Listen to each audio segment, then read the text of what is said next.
आज स्थापना दिनानिमित्त ऐतिहासिक अशी सभा होत आहे. काँग्रेसची जय्यत अशी तयारी झाली आहे. लोकसभेचं रणशिंग फुंकणार आहे काँग्रेस.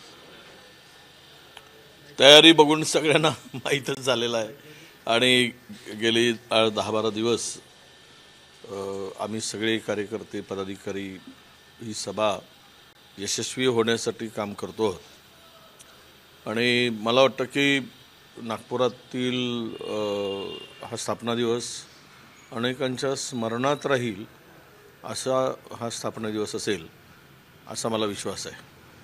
पहिला निवडणुकीचा विषय, निवडणुका तोंडावर आल्या आहेत. पूर्ण देशच आता इलेक्शन मोडवर आहे. वाटाघाटीचं सत्र सुरू झालेलं आहे. उद्यापासून आमच्याही पक्षांतर्गत बैठका सुरू आहेत दिल्लीमध्ये. राज्याच्या प्रमुखांना नेत्यांना बोलवून चर्चा उद्यापासून सुरू होत आहे. उद्या मला वाटतं 5-6 राज्याच्या बैठका आहेत. याचाच अर्थ की आता आम्ही येणाऱ्या लोकसभेच्या निवडणुकीसाठी तयारी करतो आहोत.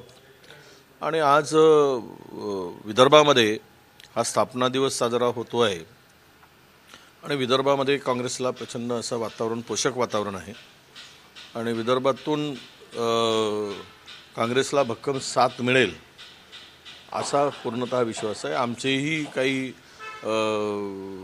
चाचपणी केली, आमच्याही काही सोर्सेसनी माहिती घेतली, आमच्याही काही सर्वे आहे. त्यामध्ये आम्हालाही हे दिसतं आहे की विदर्भामध्ये 10 जागेपैकी किमान आम्ही 7 जागा जिंकू. 10 पैकी हा विश्वास आम्हा सर्वांना आहे आणि त्याचे तसे रिपोर्ट पण आहे. कोणी काही 40च्या गोष्टी करू देत महायुतीवाले, पण ते त्यांचं पितळ आता उघडं पडेल आणि नागपूरच्या या भूमीतून आम्ही आता लोकसभेचा बिगुल फुंकणार आहोत. राहुलजी प्रचंड मेहनत करत आहेत. त्यांची पुन्हा मणिपूर ते मुंबई असे 85 जिल्ह्यातून अनेक राज्यातून ती यात्रा आता सुरू होते.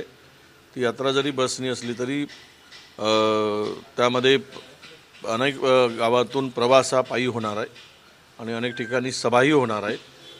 लाखो लोक या सभेमध्ये होईल आणि ही न्याय यात्रा असणार आहे. कारण अन्याय झाला गेली 10 वर्ष. या देशावर अन्याय झाला, या देशातील गरिबावर अन्याय झाला, या देशातील शेतकऱ्यावर अन्याय झाला, या देशातील बेरोजगारावर अन्याय झाला, या देशातील महागाई वाढून गरीब सामान्य माणसावर अन्याय झाला आणि GST वाढून छोट्या मोठ्या उद्योगावर अन्याय झाला. म्हणून हा सगळा आणि विशेष करून या देशातील जी प्रवृत्ती आज सत्तेत आहे ती प्रवृत्ती ज्या पद्धतीनं दलित, आदिवासी आणि सर्वांवर जे अन्याय करत आहे तो त्याविरुद्ध न्याय मागणं, त्याविरुद्ध न्यायासाठी लढणं, न्यायासाठी सिद्ध होणं हा यात्रेचा मागचा उद्देश नक्कीच आहे आणि त्याचाही फायदा नक्की आम्हाला होईल असा विश्वास आहे. त्या पलीकडे दुसरं एक सांगायचं तर ही सभा देशभरामध्ये एक संदेश देणारी सभा ठरेल आणि त्या संदेशातून चला है तैयार हम, कोई भी कितना भी बड़ा मुकाबला हो उसके लिए है तैयार हम, हाच मेसेज आता काँग्रेसजनापर्यंत जाईल आणि काँग्रेसजन स्वतःला झोकून या निवडणुकीसाठी तयार होईल हा मला विश्वास आहे. ABP माझा, उघडा डोळे बघा नीट.